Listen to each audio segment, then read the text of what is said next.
तो आज की हमारी क्लास है लेयर मास्क के ऊपर। ठीक है, तो लेयर मास्क क्या होता है, बड़ा कॉन्सेप्ट है फोटोशॉप के ऊपर, क्या लेयर मास्किंग किस तरह से की जाती है। देखिए, लेयर मास्क क्या होता है कि मिसाल के तौर पे नॉन डिस्ट्रक्टिव वे है फोटोशॉप के अंदर किसी भी ऑब्जेक्ट को मॉडिफाई करने के हवाले से। नॉन डिस्ट्रक्टिव इस हवाले से कि जैसे कि हमारे पास कोई फोटो है और उसका कोई भी एरिया पे हम काम करना चाह रहे हैं। जैसे कि हमने ये फोटो ओपन कर लिया है, अब इस फोटो पर हमने इसको ओके कर दिया, डबल क्लिक करके ऑनलाइन कर दिया। पहले तो सबसे पहले आप सीखेंगे इस पे मास्क लगाएंगे कैसे और मास्क हटाएंगे कैसे। तो यहाँ से क्लिक करके इसके ऊपर मास्क ऐड कर देंगे और यहाँ से इसको अनलॉक करके यहाँ से इसके मास्क को डिलीट कर देंगे और यहाँ से इसको भी डिलीट कर देंगे। क्लिक करेंगे यहाँ पे और उसको क्लिक करेंगे लेयर मास्क और अनलिंक करके यहाँ से इस मास्क को डिलीट कर देंगे। अच्छा, जब डायरेक्टली क्लिक करेंगे तो जो मास्क ऐड होगा इसके ऊपर वो कहलाएगा पॉजिटिव मास्क। और जब यहाँ पे क्लिक करके ऑल्टर का बटन दबा के रखेंगे और क्लिक करेंगे मास्क के ऊपर तो ये जो मास्क इस पर ऐड हो रहा है ये कहलाएगा नेगेटिव मास्क। ठीक है, नेगेटिव और पॉजिटिव मास्क पे ये होगा कि पॉजिटिव मास्क व्हाइट कलर का होगा और नेगेटिव मास्क जो है वो ब्लैक कलर का होगा, but it comes with alter की।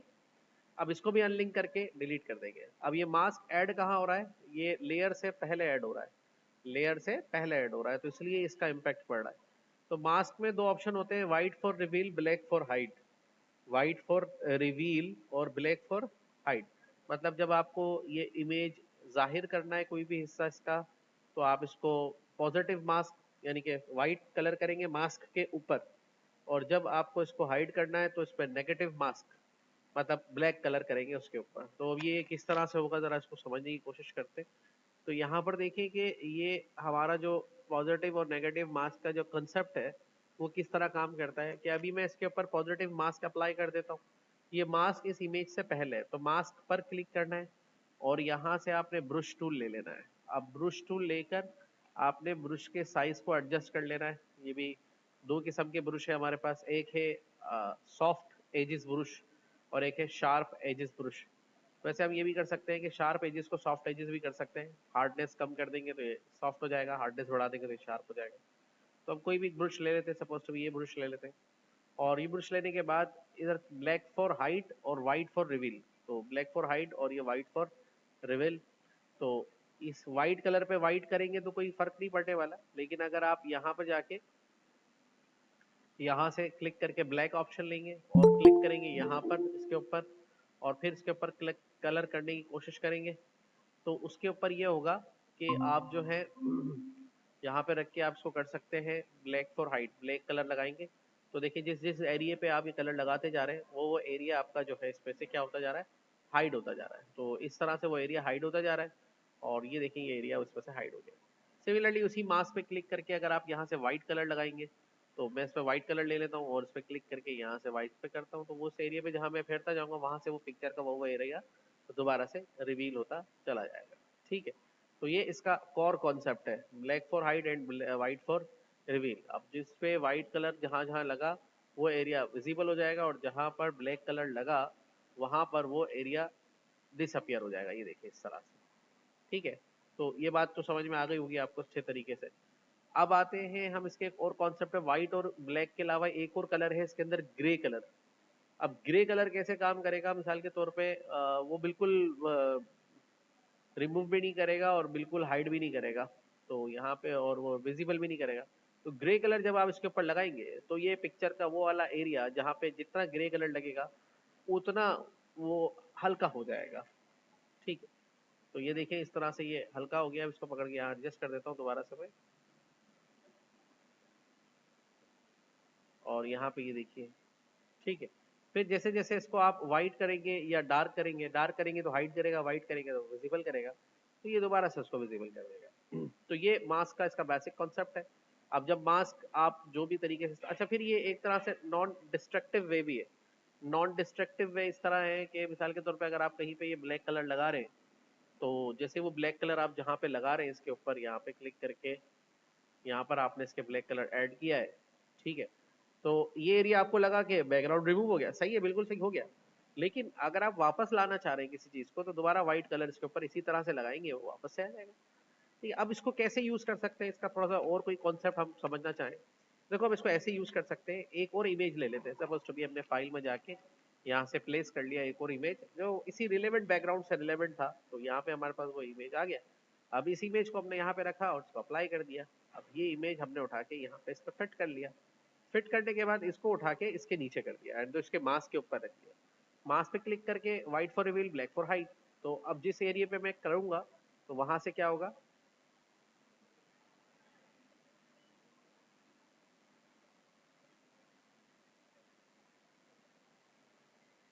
ये देखिए कि हमने कितने अच्छे तरीके से इस लेक के दरमियान में इस समंदर को ऐड कर दिया और आपको पता भी नहीं चला।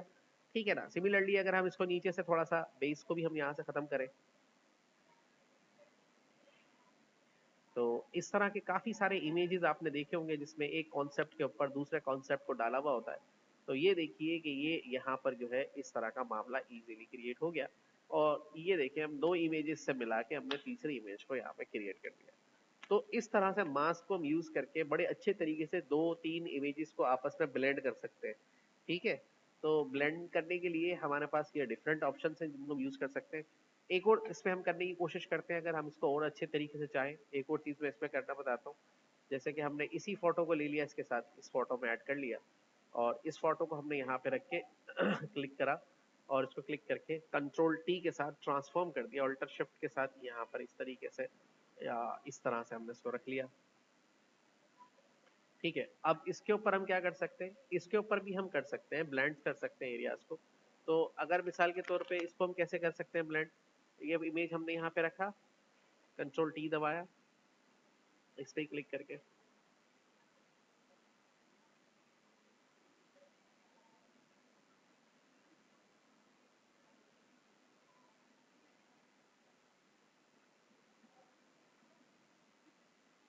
और उसके बाद मैंने यहाँ से इस फोटो को ऐसे करके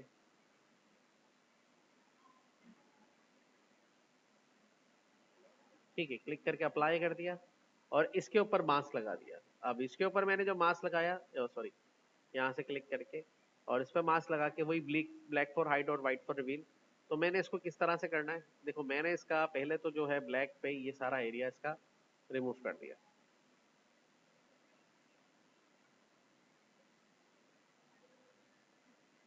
ठीक है। अब जब ये एरिया रह गया इसका, बाकी जो remaining part of this object, अब इस पे क्लिक करके देखो यहाँ से हम ग्रे कलर ले लेंगे, ये ग्रे कलर डाल देखे।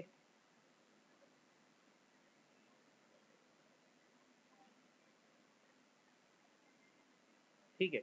अब इस पे क्या करेंगे, थोड़ा सा इसको लाइट करेंगे फेस वाले पॉइंट ऑफ व्यू से।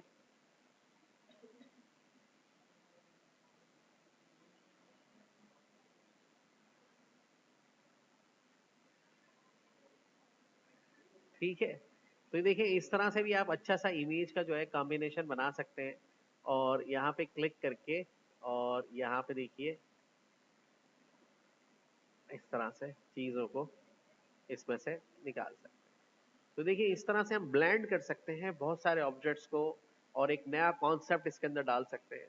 तो ये देखिए हमने दो तीन इमेजेस को मिला के लेयर मास्किंग के जरिए किस तरह से मिला के एक नया ऑब्जेक्ट बना दिया। अब जिस चीज को हम क्लियर करना चाहते हैं उसको जूम करके उसको डार्क ब्लैक कलर से क्लियर कर सकते हैं। जैसे कि ये फोटोस हम क्लियर करना चाह रहे हैं तो ये देखिए इसके ऊपर से हम इनके ऊपर क्लिक करके यहाँ से क्लियर कर लेंगे इनको। ठीक है। और जो हम इसके अंदर ब्लेंड करना चाह रहे थे, जैसे अक्सर आपने इस तरह के फोटोज देखे होंगे, तो वह इस तरह से इजीली क्रिएट कराए जा सकते हैं, थोड़ी सी एडजस्टमेंट के बाद और बेहतर तरीके से दिखाए जा सकते हैं। तो इस तरह से आप लेयर मास्क को यूज कर सकते हैं और इमेजेस को और बेहतर बना सकते हैं।